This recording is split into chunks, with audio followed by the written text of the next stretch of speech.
Hi, this is Sarah, and I'm going to be going over the textual research I did as my second step in thinking through Photoshop. So my first two resources were from Indeed and MUD, and they were pretty much just basic Photoshop skills. So down below there's going to be a video of me using Photoshop, using the tools. A lot of those tools I'll say I learned how to do this from the resources. So Indeed was mostly photo-based resources, so I'll talk about in those videos. That's going to be really useful for guiding my students in how to perfect photos for presentations they might be doing in debate.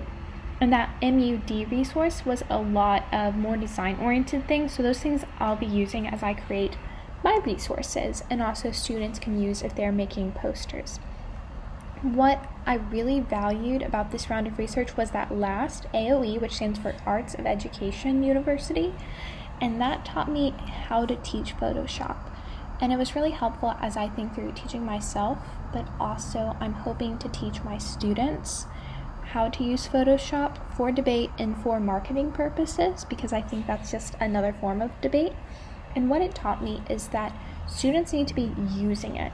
You can't just say, this is this. Instead say, do this, and wait for students to ask you how to do something, and then you say, oh, use this tool. And you're not just telling them, but you're telling the whole class.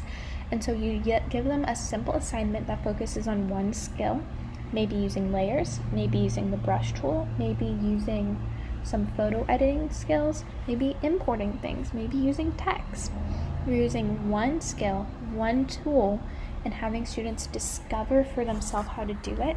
And what I really like about that is it's self-led, so it's going at their pace, and it's giving students who are different types of learners different ways to learn. So you can give them text-based resources, videos. For kinematic learners, you can just have them be doing it.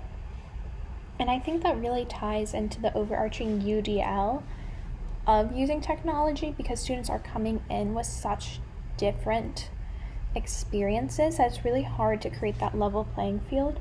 But by giving at least every type of learner and everyone at a different language comfortability, a different visual capacity, a different reading capability, a level playing field, even having like resources in Spanish. There's so many options with a self-led exploratory lesson that Photoshop really lends itself to. And that's really exciting. And I really liked this round of reading. Pretty soon I'm going to start watching videos and listening to people and just watching them work. But I'm glad that I started with reading, because that's how I learn best. So this is what I learned from this round of reading. Yay!